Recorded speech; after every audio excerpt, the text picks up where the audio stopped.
Oi, amizade, eu tô aqui pra gravar mais um vídeo pra vocês, super interessante, uma pergunta que muita gente faz pra mim no Instagram, que é como que a gente faz pra imunidade do Pedro ser tão elevada e como que é a alimentação. Então eu vou te contar que começou desde a gestação da Dinda, é bem importante, quero incentivar as mamães, as gravidinhas, para pesquisarem sobre alimentação na gestação. Faz muita diferença na saúde da criança, do adolescente e do adulto. Eu sou uma testemunha viva disso, mais pra frente eu conto isso pra vocês, mas ela foi acompanhada e ela mudou alguns hábitos que ela ainda tinha errados, né? Aí a nutricionista foi ensinando e ela foi melhorando. Nós não tivemos estresse com a Dinda na gestação, sabe? A única coisa que eu cobrei bastante foi a alimentação. E vez ou outra ela ia numa sorveteria, eu ia num lugar, ela ia até escondida. Aí as pessoas tiravam foto e me mandavam. Eu cheguei a fazer pressão nela dizendo assim: Dinda, você disse que ama ele, foi comer isso. A doutora já disse, então assim, eu até cobrei um pouquinho, né? Mas ela foi super bem. Depois que nasce o neném, os profissionais orientam que a gente não deve deixar que a gestante solidária amamente o neném. Porque é a hora dos pais terem um vínculo com o neném que não tiveram, né? Então a Dinda não amamentou, ela tirou o leitinho naquela maquininha e aí a gente conseguiu usar o leitinho dela até uns 20 dias. E depois disso a gente passou o Pedro para a fórmula. E ele então mamou até o 6º mês, nós começamos a introdução alimentar. Eu estudando e sendo orientada pelos pediatras, eu tenho 2 pediatras, sabe, mãe de primeira de viagem, eu tinha muito receio de o Pedro precisar e o médico estiver de férias, ou enfim, não tá podendo atender, então eu fui em 2 médicos maravilhosos.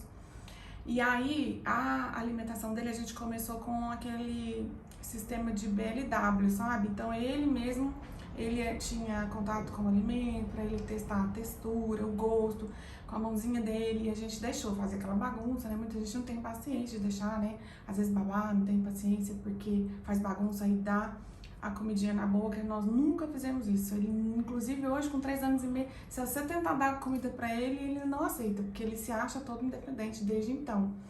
E nós começamos também com uma fruta que não tinha muito açúcar, a gente começou com abacate, então a gente preferia introduzir com umas frutas que não tinham muita frutose, para ele não ter desenvolvimento do paladar infantil, ficar com tanta afecção no doce, né? Bem comum isso. E aí ele veio. Então, assim, o Pedro foi muito saudável. Perto de 1 ano, ele teve um início de bronquiolite, tá? Eu vou dizer pra vocês o que eu fiz. Eu tenho um filtro que tem água com ozônio em casa. Então, assim, eu levei ao pediatra, o pediatra orientou, era um corticoidezinho de colocar e tal. Aí, eu coloquei, eu não vou incentivar você, eu só fiz isso durante 2 dias, eu pensei, eu vou colocar a água com ozônio no nariz, ao invés de colocar o corticoide, e se ele não, porque é uma água que é bactericida, né, então se ele não melhorar, aí eu entro com os remédios do doutor. Como ele melhorou, no 2º dia já não tinha mais nada, então foi só esse início, não foi pra frente, eu não tratei com remédio, foi assim, bem natural com essa água de ozônio. Agora, com 3 anos de idade, ele teve uma virose que pegou na cidade inteira, tinha até anúncio no site da prefeitura. Ele pegou, ficou uns 20 dias com catarro e a gente levou no doutor. Ele orientou os mesmos remedinhos e mais um, que era uma água de lavar, maresis que chama, e mais um à noite. Então foi esses 2. Aí eu tentei com a água de ozônio 2 dias, só que não teve resultado. Aí o que eu fiz? Entrei com a medicação do médico e foi tranquilo. Então ele teve só isso na vida. Com relação à exposição da criança, do bebê ao sol, à chuva, eu vou te contar como que nós fizemos. Com 3 meses, a tia Kelly, que era a professorinha de natação, que a gente começou a natação dele, chama Vivências Aquáticas. Então, assim, com 3 meses, ela chegou na minha casa e foi me contar, olha, a gente faz isso, isso. Mergulhou o Pedro dentro da banheira, ouvido e tudo. Colocava ele debaixo d'água junto com ela e foi me ensinando. Lu, não tem esse negócio que dá dor de ouvido não, porque ele tava dentro do líquido dentro da barriga da Dinda, então é assim, tá tranquilo. Colocou ele lá dentro e ele adorou aquilo. Então assim, com 4 meses, eu fui pra casa dos meus primos em Uberlândia, coloquei ele na piscina privada, né, de família. Então, com 4 meses ele já tava na piscina. Com 6, levei pra pousada do Rio Quente, pro resort.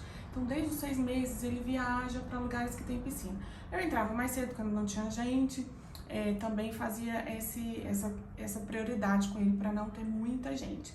Mas não deixei de fazer. Com relação à chuva, gente, quando ele começou a andar, eu tinha assim o maior prazer em esperar chover pra eu ver ele ter esse desenvolvimento, sabe? Conhecer a chuva, olhar pro céu, ver aquela água caindo, pra eu ensinar pra ele o que era, que a chuva é bênção, que cai sobre justos e injustos. Eu até usava a Bíblia pra ensinar algumas coisas assim. E falei pra ele, vamos brincar na chuva. Então assim, ele começou a andar, eu já taquei na chuva.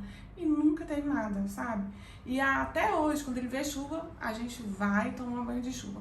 Lá no resort, com relação às comidas industrializadas, ele não conhece. Até hoje, quando tá comigo e com o Luciano, ele não tem acesso. Às vezes, a gente procura lugares, restaurantes que tenham opção de comida saudável. Às vezes tem um grelhado, umas verdurinhas e tal. Ele não conhece muita coisa. Por exemplo, até hoje, ele tem 3 anos e meio. Quando ele vê um bolo na casa de alguém, ele fala, mamãe, é aniversário? Eu falo, vamos cantar parabéns, porque bolo é símbolo de aniversário. Eu falo assim, aí a gente até canta parabéns. Come, uma vez ou outra, na casa das pessoas. Em casa ele nunca vê. Mas eu nunca trato com muita rejeição, com muita resistência. Ah, isso não pode. Porque, né, é mais ou menos igual o pecado, né? É o que não pode que é bom. Que a gente acha bom, que a nossa carne acha bom. Então, com a alimentação é a mesma coisa. Então, você falar que não pode, é proibido. Então, eu acho que prejudica, né, a rotina. E ele tem, inclusive, por exemplo, quando ele come suco de caixinha, ou quando ele come um feijão tropeiro que tem óleo de soja, ou que tem corante, conservante, ele passa mal, ele vomita. Então, assim, ele mesmo, não sei se é porque a gente ensinou tanto, que ele já tem um certo medo. Ele falou pra Dinda, passou em frente a um restaurante, eu não posso comer feijão tropeiro daqui. Suco de caixinha também eu não posso, Dinda. Então, ele já aprendeu. E é assim. Como que ele aprendeu? Desde muito pequeno, eu ensino que o alimento de verdade é plantado na terra, já levei ele para ver horta. Então, assim, as frutas, as verduras, as carnes, ovos, eu explico que isso é alimentação de verdade. E o que é processado, normalmente faz mal. Lembra que a mamãe já operou tantas vezes, a mamãe está em tratamento, ele vive me vendo no médico. Então, a gente precisa cuidar da alimentação, né? Porque antigamente, falando aqui com você agora, esquecendo um pouco o Pedro, antigamente, nos ancestrais aí da medicina, a medicina era considerada, o alimento era considerado remédio. Tem alguns países, inclusive asiáticos, que você anda quilômetros e você não tem uma farmácia. Porque eles tratam com chás, acho que a China também é assim, a Índia. Então isso é muito comum. O que acontece quando ele sai, por exemplo, para festas, tem os coleguinhas? Muitas vezes ele explica para os coleguinhas, né? E eu também não sou tão radical, então assim, pode, né? Uma vez ou outra pode, mas eu explico para ele que isso não é o comum. Quando vai para casa dos avós, é mais complicado, porque nem sempre os avós e as pessoas de fora, principalmente da família, aceitam isso. Eu já levei ele pra casa de amigos que ele ficou e eu pedi, não dê café, não dê isso, e as pessoas deram, porque ficaram com dó. E depois ainda me contaram, eu dei porque eu fiquei com dó. Eu não falei nada, mas tipo assim, é o que eu pedi pra não fazer, é o que fizeram, isso é bem comum. Na casa dos avós, é assim, a minha mãe e o meu pai, os meus pais, eles fazem, assim, quase 100% à risca. Mas a minha sogra, ela já gosta de chocolate, bolo, então ele vai pra lá, ele chega e fala assim, mamãe, eu comi lá na vovó, eu comi NN e comi bolo, tá? Não vou comer mais, foi só um pedacinho. Ele conta, eu falo, ai filho, então que bom, é uma delícia, né? Só de vez em quando. Então você não pode, sabe, tocar o terror, mas precisa conscientizar e ensinar principalmente. Oi! Oh, meu santo! Arroz, feijão, o que mais? Uai, as verdurinhas. Verduras, E o que você não pode? bolacha, gente não pode. É coisa que é industrializada, né? E o que são? O que é mais? Bolacha? Bolacha, o que mais? Suco de taxinha, Ah, o que mais? feijão tropeiro. Feijão tropeiro, eu não vou ganhar isso.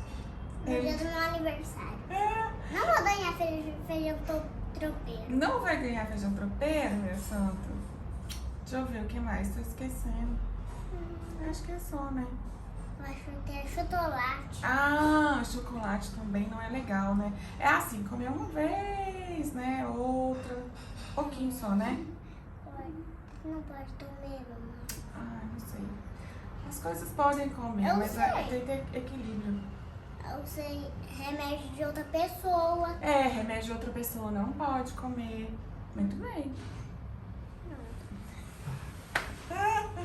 Por que eu escolhi esse caminho? Porque eu sofri, eu tive as consequências de uma alimentação errada. Eu já tive 4 diagnósticos, eu tive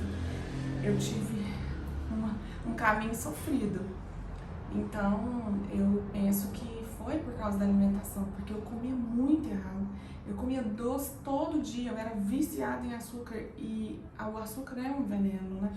Então a gente precisa pesquisar um pouco, se inteirar um pouco sobre isso, pra gente, quem sabe, diminuir o sofrimento dos nossos filhos lá na frente, né? É isso que eu tento fazer com o Pedro. Eu tento trazer pra ele uma alimentação saudável, para ele levar uma vida mais saudável, né? Depois de adolescente, adulto, e esse é o objetivo. Eu quero agradecer você por ter assistido até aqui, deixar um beijo no coração de cada um de vocês e pedir que vocês se inscrevam no canal, manda nossos vídeos para todo mundo, que a gente tem contado a nossa história e ajudado muita gente. Ativa a notificação, escreve aqui nos comentários os temas que vocês querem ver aqui no canal e até o próximo vídeo.